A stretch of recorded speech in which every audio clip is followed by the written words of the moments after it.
Antradienio kovo 26 dienos laidoje. Rizikos šeimose augantys jaunuoliai nepaiso nei mokytojų, nei policijos pareigūnų pastabų. Daugiakultūriame centre vyko regioninis tradicinių giedotojų susibūrimas. Jaunių merginų krepšinio čempionate kėdainietės pasipuošė sidabro medaliais. Dotnuvos pagrindinėje mokykloje, kaip ir kitose, kas ketvirtį vyksta vaiko gerovės posėdžiai, kurių metu policijos atstovai, pedagogų komisija ir administracija svarsto moksleivių, kurie nepaklūsta ugdymo įstaigos vidaus taisyklėms, elgesį. Mokyklos direktorius Rimantas Urbonavičius minėjo, kad sudėtingiausia perauklėti socialinės rizikos šeimose augančius vaikus, kurie skriaudžia bendraamžius, rūko ir piktybiškai nelanko mokyklos. Jaunėja ypač jaunų tarpe ir rūkimas, ir alkoholio naudojimas. Nenustembam, kad jau antrokai rūko. Sužinome, kad kartu su tėveliais rūko. Sakykime, vienas mokinys klasė 7, jisai iškvietė mane šeštadienį, paskambinau, senyvo amžiaus moteris. Kiek supratau, jūsų vaikas neblaivus guli prie kultūros namų Volučiuose. Sakau, atsiprašau, jeigu apie berniukus pas mane dukros ir saugusius, bet supratau, nes labai dažnai būna jūsų. Mat mokinys ar ten kažką. Žinoma, aš nebeingas buvau, sėdau savo mašiną, turėjau ir darbų, buvo apie 17 valandą, nuvažiuoju, 2 mūsų mokiniai, 7 ir 8, guli prie kultūros namų, apsivėmė. Atvažiavo policija iškviečiu, atvažiavo medikai ir mes juos patalpinom į ligoninę. Tas pats mokinys 7, sakykime, sesutė buvo sugauta, kad rūko 8 klasėje. Kada cigaretės paėmė klasės auklėtojas, jis mane terrorizavo pusę valandos vaikščiojimas koridoriui, grąžink cigaretės arba sumokėk pinigus.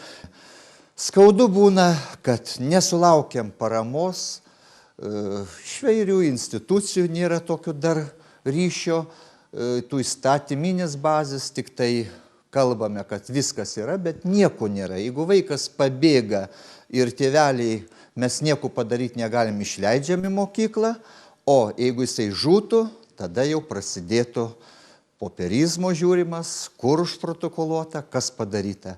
Mūsų mokykloje dėstomas sveikos gyvensenos kursas apie alkoholio rūkymo žalą.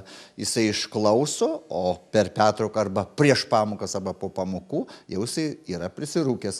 Jisai tą dalyką papasakos, kaip jam kenkia, kaip yra blogai ir taip toliau. Tai šitos priemonės irgi nepadeda. Reikia atsvara. Jeigu, sakykime, nuo ryto iki vakaro kartu būtume su tuo vaiku, tai gal imunitetas kažkoks prieš to žalingus atsirastų po kelių mėnesių. Bet čia priežastis jau tiek įsišaknyje, kad šiai dienai nei psichologai, nei tie socialiniai mokyklose tikrai nepadeda. Jie dirba su popierizmu, ataskaitas pristatinėja ir taip toliau. Kėdainių rajono policijos komisariato viešosios policijos skyriaus prevencijos proskyriaus specialistė Gintarė Ivaškevičienė sakė, kad pareigūnų įspėjimai ne visada pakeičia moksleivių elgesį. Pagrindinės problemos, kas liečia nepilnamečius mokykloje, yra būtent jų nelankymas. Tai yra nepagarba mokytojams, nepagarba klasės patiems mokiniams. Su tokiais mokiniais yra nuolat dirbama, yra vykdomi prevenciniai pokalbiai individualiai su kiekvienu vaiku, su jų tėveliais. Būna pagerėjimų, tačiau ne visus mokinius tai veikia, kadangi jie čia pašneki mokykloje, jie grįžta į namus, grįžta į savo aplinką, ta aplinka ne visada būna tinkama ir vėl vaikas užsimiršta ir vėl grįžta į mokyklą su tom pačiomis problemomis. Jeigu nepasitaiso mokinių elgesys, tada yra baudžiami tėveliai. Už nepilnametį iki 16 metų atsako tėvai, nuo 16 nepilnametis už savo teisės pažeidimus atsako jau pats. Bet pagrindinė mokyklose, kaip ir čia yra pagrindinė mokykla, tai daugiausiai iki 16 metų ir už tuos mokinius atsako tėvai. Tai yra skiriamos jiems baudos.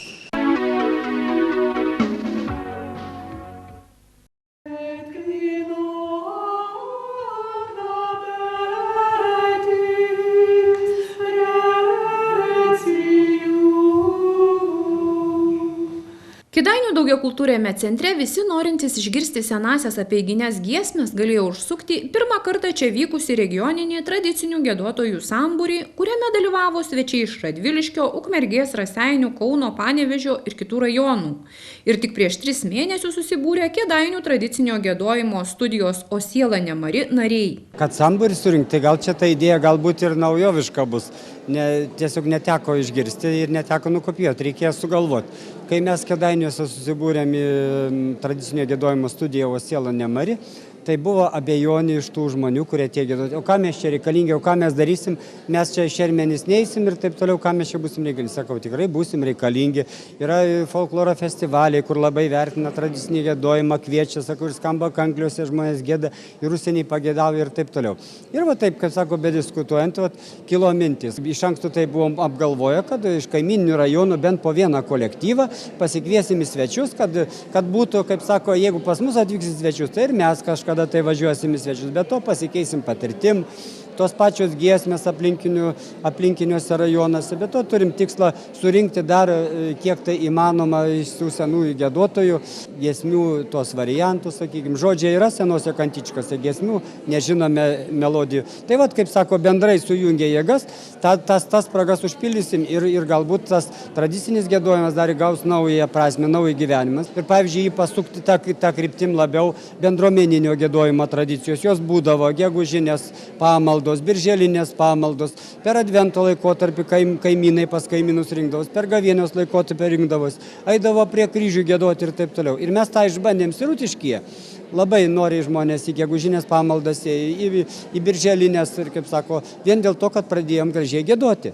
Ilgametė etnografinio ansamblio Šeduva vadovė Emilija Brainskienė tikino, kad senosios giesmės padeda mirusiųjų sieloms ramiai pasiekti dangaus karalystę, o pasilikusius gyvuosius apsaugo nuo negandų ir leidžia lengviau susitaikyti su netektimis. Aš daleiskim vaikystė.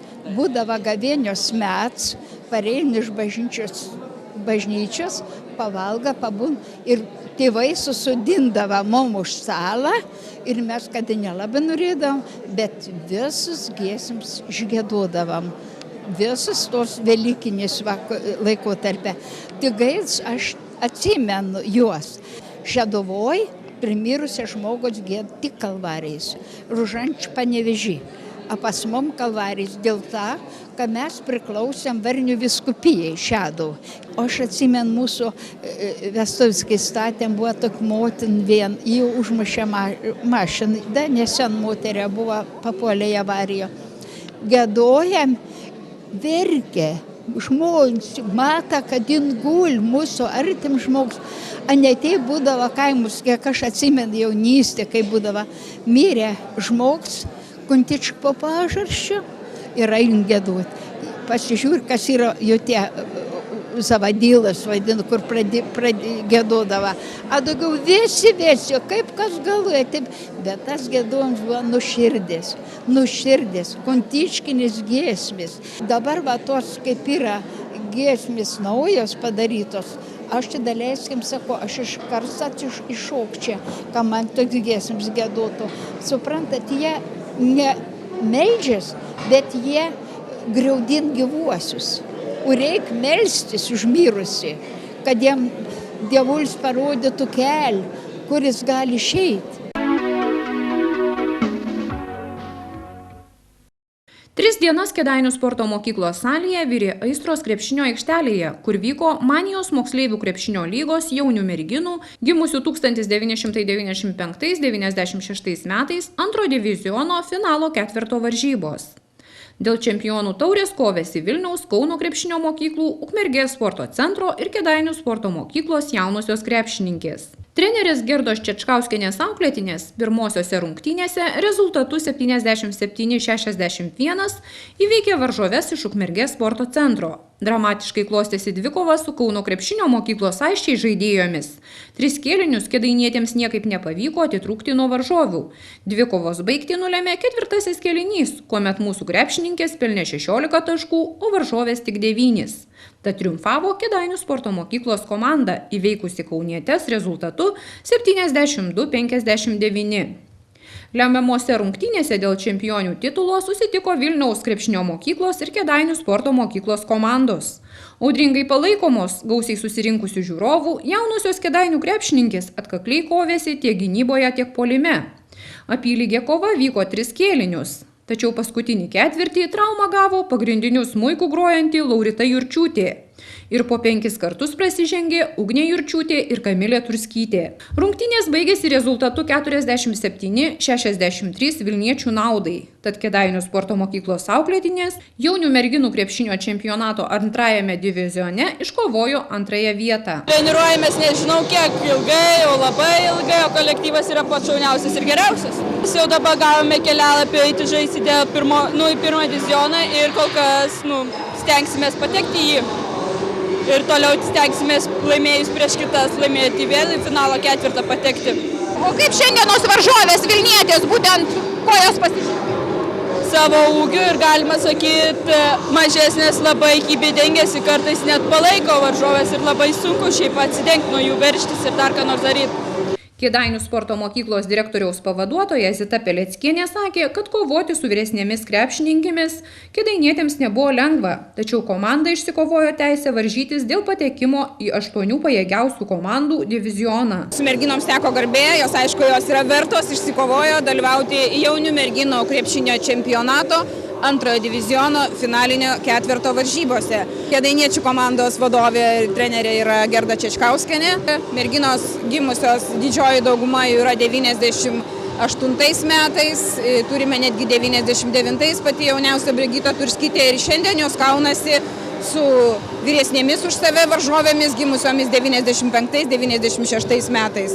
Iš tiesų tai yra labai gera perspektyvi komanda, iš šitos komandos 2 merginos atstovauja Lietuvos rinktiniai, tai Laurita Jurčiūtė ir Agnė Bobinaitė ir mūsų trenerė pati yra 1998 metais gimusių merginų rinktinės 2 trenerė. Merginų čempionate yra 2 divizionai, 1 divizione startuoja pajėgiausios 10 komandų, 2 divizione visos likusios komandos. Tai va šiandien mes būtent aiškinamės, norime įsiaiškinti tas komandas, kurios kovos dėl teisės patekti į 1 divizioną. Tai yra 1-2 vieta, toliau kovos dėl teisės patekti kitų metų čempionate į 1 divizioną. Praėjusį penktadienį Kėdainių rajone viešėjusi socialinės apsaugos ir darbo ministrė Algimanta Pabedinskienė lankėsi ministerijos kuruojamose įstaigose ir domėjosi socialinėmis kėdainiečių problemomis. Viešnagės metu ministrė akcentavo, kad svarbu, jog paslaugos būtų kuo labiau priartintos prie jų gavėjų žmonių. Kėdainių rajone viešėjusi klimatologė Audronė Galvonaitė dalijosi mintimis apie klimato atšilimą ir šiųmečių orų ypatumus. Daugiau kaip 20 metų pagardų gamyba ir pardavimu užsiimanti uždaroji akcinė bendrovė Vesiga pakeitė savo pavadinimą į uždaroji akcinė bendrovė Daumantai LT. Išvardintosios ir daug kitų temų, kaip visada margame laikraščio Kėdainių mugė kovo 26 numeryje. Sužinosite, kokie svečiai lankėsi Atžalyno gimnazijoje, kokias problemas sprendžia Europos parlamento nariai ir kokiomis Velykų tradicijomis garsėja Kėdainių kraštas. Skaitykite Kėdainių mugę, glaustai, aiškiai ir konkrečiai sužinosite apie šio rajono gyvenimą iš visų pusių.